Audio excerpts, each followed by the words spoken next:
Okay, so my name is Carrie Potter. I am an educational support coach with Family Matters, and I will be, presenting this 30-minute message today. I appreciate you all taking time out of your day to sit with us and learn. So I do want to say Family Matters is unable to offer CEUs for training participants, but certificates of attendance can be requested by contacting the trainer, us via email. And my email will be included um, at the end of the presentation. So I do have to say that Family Matters is not a legal services agency. We cannot provide any legal services. So any information that you receive from Family Matters or from this presentation today is not intended as legal advice and should not be used as a substitution for legal advice. Also, the contents of this PowerPoint were developed under a grant from the U.S. Department of Education. However, those contents do not necessarily represent the policy of the U.S. Department of Education, and you should not assume endorsement by the federal government. So I want to welcome you. The webinar, again, is being recorded, and that recording will be available on our Family Matters website following the presentation. That may not be today, but it should be like tomorrow. I do think you are able to use the chat box, so if you want to put in who you are, where you're from, things like that. If you have questions, feel free to put them in there, and I'll try to refer to those throughout today's presentation. Again, it's just a 30-minute message today. And please help us by completing a brief survey. You will receive that at the end of today's presentation. Your feedback, your honest feedback really helps us. We greatly appreciate you taking time to complete that survey. And then a copy of the presentation, slides, and a handout or two will be emailed to you and links to different resources after today's presentation. So I want to go over briefly what Family Matters is. So we are one of 2 parent training information centers in the state.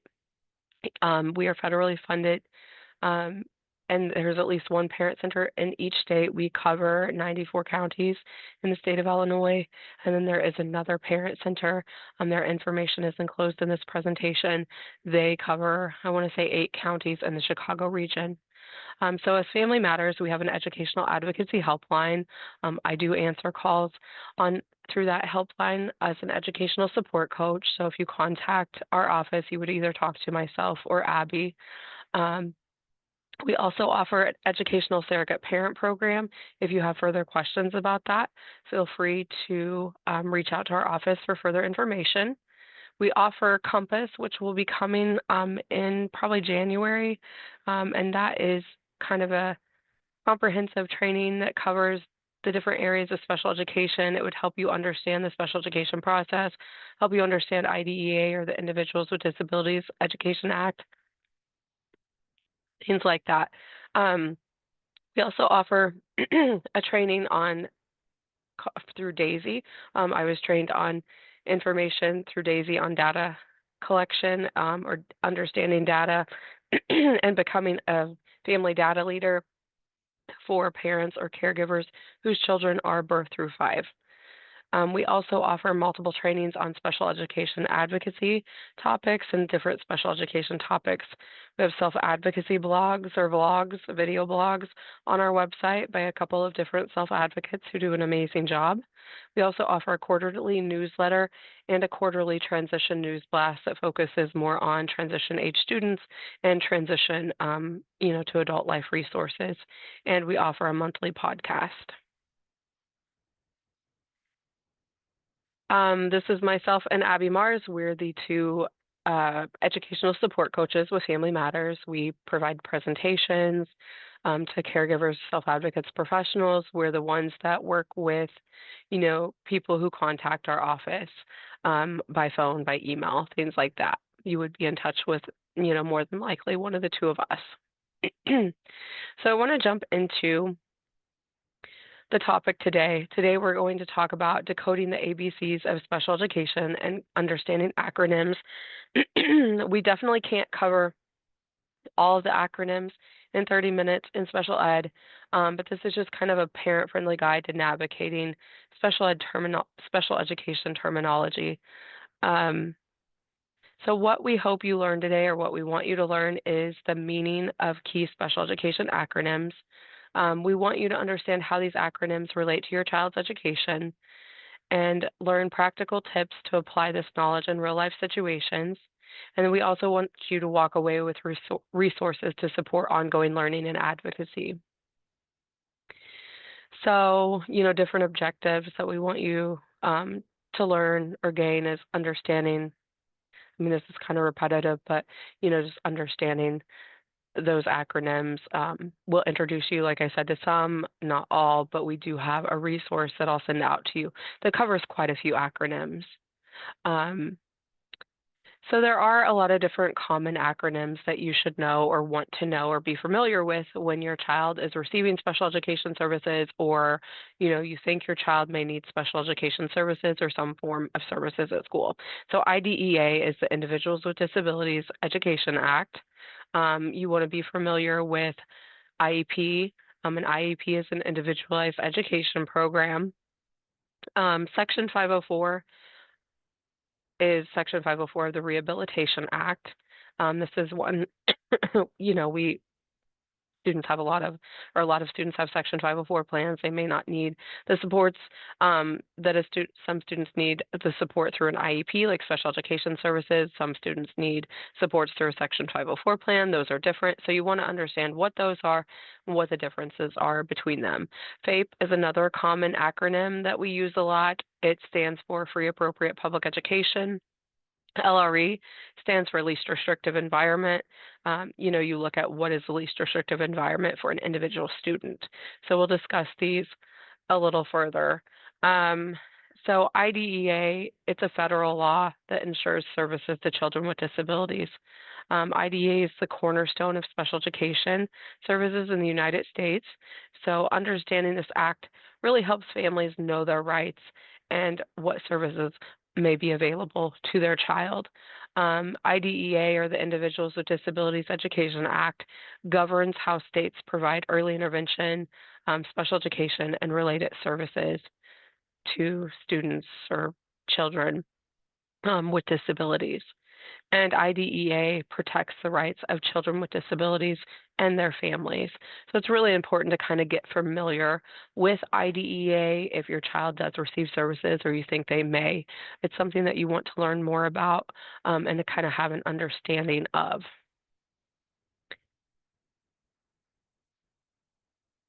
So Child Find is another well, it's not really an acronym, I guess, but another term that you want to be familiar with. Child Find is, identifying the purpose of Child Find is to help identify students who may need services early, as early as possible. Child Find is a legal requirement under IDEA, and schools must identify, locate, and evaluate children who, may have a disability or children with disabilities. Um, Child Find includes children in private schools, homeless children, those in foster care. So a student's not eliminated from Child Find just because they're in a private school, they're homeless, things like that. Child Find ensures that no child with a potential disability is overlooked.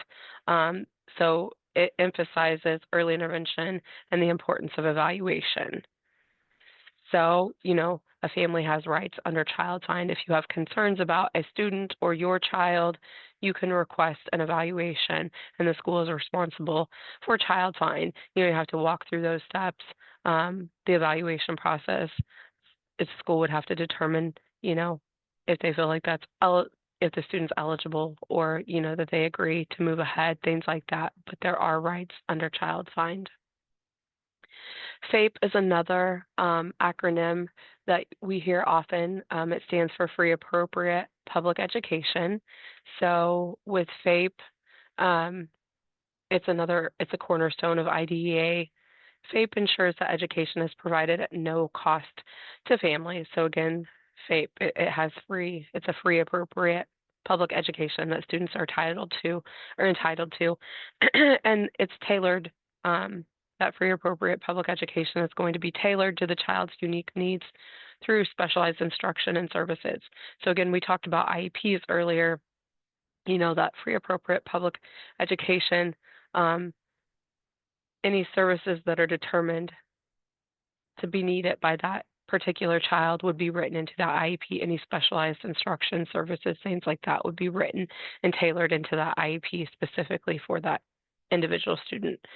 So, FAPE ensures that all children with disabilities have access to an education that meets their unique needs at no cost to families.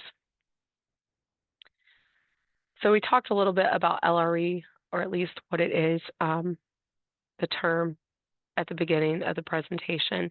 LRE stands for least restrictive environment. So LRE emphasizes inclusion and ensuring students with disabilities are educated in settings that allow them to interact with peers without disabilities as much as possible. So, LRE, if you look at guidance on LRE, it says that students with disabilities should learn alongside their non-disabled peers to the maximum extent possible. Placement decisions must, you want to prioritize, what is the least restrictive environment for the student?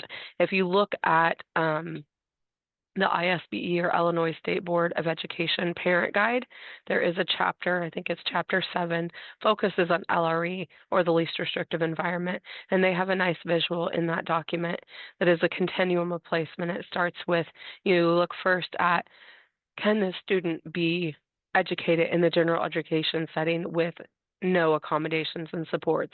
If not, then you move down to the next tier and look like, can they be educated in the general education setting with accommodations and supports? If so, then you look at what supports and things would they need in that general education setting, and you would determine that's, if that's appropriate, that would be the appropriate or the least restrictive environment for that child. But that continuum can be really helpful to look toward, because it breaks down, you kind of start that conversation for an individual student at the top and work your way down to see what is the appropriate placement for that child. And you look at what supports and accommodations need to be provided for that child in that environment. So the IEP is the Individualized Education Program. An IEP is a written plan developed for students who are eligible for special education. Again, that plan is, it's kind of a roadmap for that specific child. So you want it to be, you don't want to see the same plan for every student, or kind of a general one plan fits all. It's an individualized plan for a specific student or an individual student that would be specifically to meet that student's individual needs. An IEP is going to include goals and supports that are tailored to that student's needs, and the IEP is regularly reviewed and updated with parent input. A parent is an equal member of the team. The student is as well.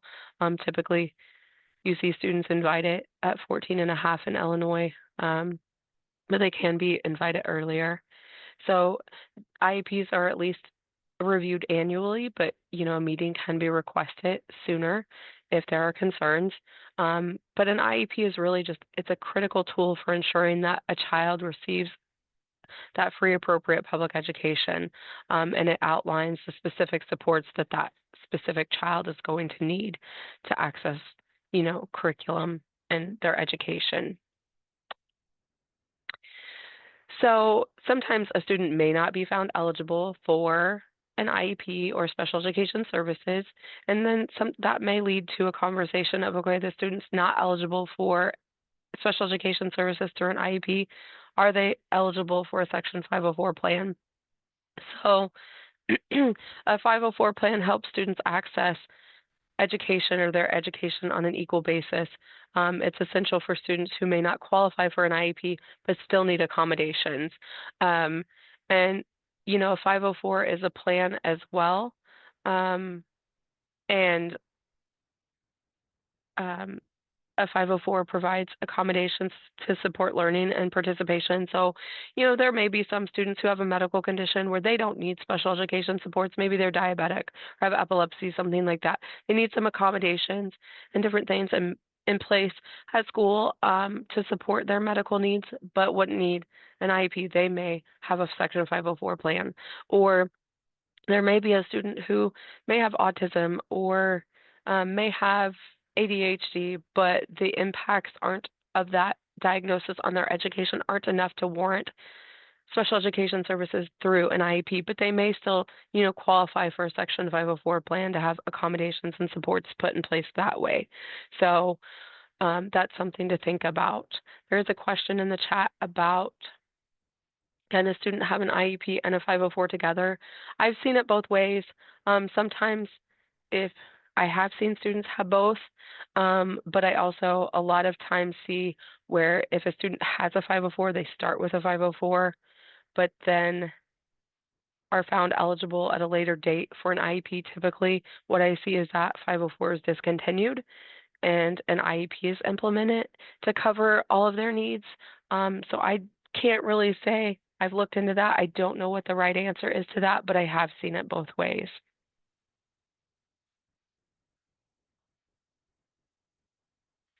So there are different ways to use acronyms effectively. I'm guilty of speaking in acronyms sometimes because I've been doing this a long time. Um, I'm used to, using acronyms like IEP or FAPE, things like that, LRE. So I always say, ask for clarification if you don't understand. I mean, there was a time when I had to start learning special education because of my own child before I had a career at the Parent Center. I did not understand acronyms and had to ask, what does that mean? Had to ask for resources, things like that, so I could learn because it's like learning a whole new language. So I always tell parents, if I talk in acronyms or if you're in an IEP meeting and somebody's talking in acronyms and you don't understand, please don't hesitate to ask for clarification. We all have to start somewhere with learning this information, and it can be overwhelming and just kind of a lot to learn. So definitely always ask questions if you don't understand what something means. Um, you want to try to use accurate terminology in emails and in meetings. So again, asking for that clarification, asking for resources to help you understand the terminology is helpful because if you're sending, excuse me, if you're sending a letter to request an evaluation, you want to make sure you're using the right terminology so you're getting your request across appropriately and so that the school on the receiving end or whoever you're making the request from knows exactly what you want. And I would say also, if you're not sure, contact your parent center or contact a school member like, hey, I have these concerns. I want to make this request, but I don't exactly know how to word it. We can help you. You can contact the parent center anytime. We're happy to walk you through terminology and answer questions about that. There's sometimes like the parent guide from the Illinois State Board of Education has a great section at the back that covers sample letters. So they have sample letters on, writing the school to discuss a problem, writing to request an initial evaluation, I think maybe even a reevaluation. There's all types of, sample letters within that Illinois State Board of Education parent guide. You can even create your own personal glossary to reference during discussions. We have a resource that we will send you after today's presentation that's a glossary of acronyms, but it's definitely probably not an all-inclusive one. There may be some that, we don't have listed. We should have kind of the main ones, but there may be terms that we don't have in there. So, you know, add papers to that or, keep your own glossary or reference, jot things down somewhere so you can refer back to it. I have to refer back to certain acronyms sometimes because I'm like, okay, haven't used that one in a while or seen that one. What does that mean? So having a reference to go to is helpful, or even just knowing where to go to get answers um, to your questions is helpful. Another resource, so we'll talk about resources. You can visit our website for recordings on webinars. We have some fact sheets and handouts on our website. We also have a Facebook page that we post resources on periodically. You might check out SIPR is the Center for, I can't think of it right now, but there is a disability and special education acronyms document. I'll email all these links to you. But the Parent Center Hub has an acronyms list that would be helpful. Wright's Law is another resource that would be really helpful for learning about special education. Understood.org is another that has great information. And some newer information we're using that's not so much focused on acronyms, but Charting the Life course. That kind of is a resource that we're learning to use now to help families kind of navigate the special education process, focus on student goals, things like that. Um, but there's tons of places to find resources. I will say one thing you want to think about is, you know, where you're getting resources from, and just know like some resources are state specific to Illinois. Some are going to be more just overall special education, like more federal level. So, federal and state information or guidance for special education may differ. So you want to think about that when you're looking at information on websites. But these are some great resources that can be helpful to you. Closing thoughts. We want you to walk away understanding that knowing that understanding acronyms and the terminology in the special education world helps build confidence. Knowledge is power. You want to stay informed. I always say, like, you can never know too much, and feel like I'm never done learning. If I think I've, learned everything, I mean, that's definitely not truth. There's always something else new coming down the line, and there's always something to learn as far as special education or in life. We're here to support you every step of the way. Like I said, if you have questions about acronyms, terminology, you're not sure how to word something to the school, you're not understanding something that the school is telling you, reach out to the school district or reach out to us at Family Matters. We're more than happy to help you.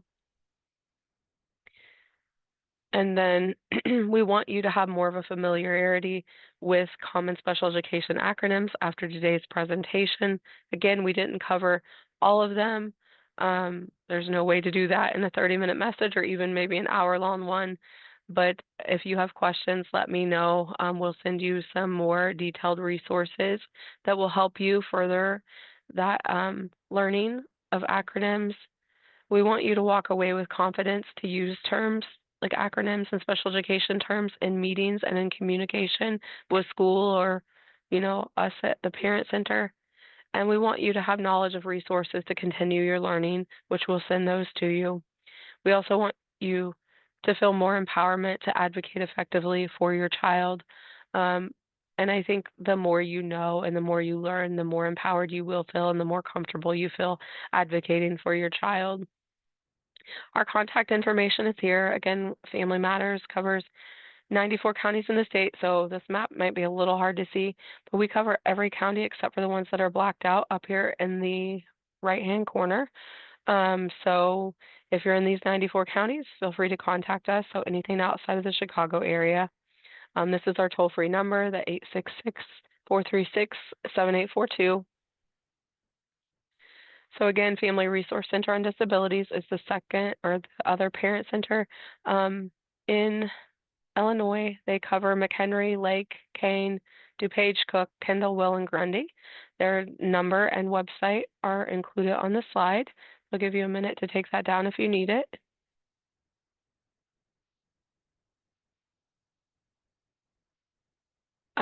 And then my contact information is here. If you have questions for me and want to email me directly, you can feel free to do so. I'll give you a second to take that down. But again, yeah, I'm an educational support coach here at Family Matters, so I would be happy to take any questions that you have. So feel free to contact this. And yeah, I appreciate you. They're getting some comments in the chat. We appreciate your time. And just keep checking our website for more training opportunities. We'll have more coming up in January, and I'm sure more this month. But yeah, we appreciate you taking all the time out of your day to